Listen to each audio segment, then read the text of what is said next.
মুখোমুখি কিন্তু আজকে অ্যাসোস রেনবো এবং Khidirpur sporting club, match number 96 of athlete presence CFL premier division, যেখানে কিন্তু কল্যাণী স্টেডিয়ামে আজকে মুখোমুখি অ্যাসোস রেনবো এবং খিদিরপুর স্পোর্টিং ক্লাব। আক্রমণে বলতে বলতে অ্যাসোস রেনবো ম্যাচের শুরু থেকেই কিন্তু আক্রমণ শানাচ্ছে অ্যাসোস রেনবো। স্নেহাশিস দত্ত ভাই কিন্তু আক্রমণে উঠছে ফের একবার অ্যাসোস রেনবো। ওখানে বিধিসঙ্গতভাবে বাধা দেওয়া হয়নি নোভা মিতাইকে।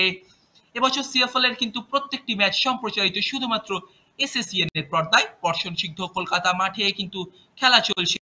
অমরনাথ বাস্কেট গতি বাড়িয়ে অমরনাথ কিন্তু সঠিক সময়ে চলে এসেছে।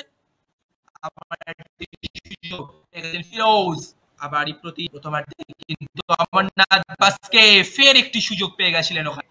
অমরনাথ বাস্কে বাধা দেয় কিন্তু ওখানে বাইরাম। আবার প্রসেনজিৎ চক্রবর্তী ভার্সেস স্নেহাশিস দত্ত, দুই ক্যাপ মানে কিন্তু সুযোগ পেয়ে গেছে রাকেশ সিং। আবার আক্রমণে রেনবো অমরনাথ বাস্কে প্রসেনজিৎ সঠিক সময়ে চলে এসেছিলেন ওখানে। প্রসেনজিৎ সঠিক সময়ে এসে কিন্তু অমরনাথকে বাধা দিলেন। পরে প্রথমার্ধে কিন্তু ফলাফল ফিরোজ খানের একটি শট ফিরোজের। দ্বিতীয়ার্ধে শুরু হয় এভাবেই। শুরুতেই কিন্তু আক্রমণে অ্যাসোস রেনবো শফিক ঘোষাল নেমেছিলেন, সেখান থেকে দূরপাল্লার শট ছিল। আবার আক্রমণে শফিক ঘোষাল শট চলে গেল।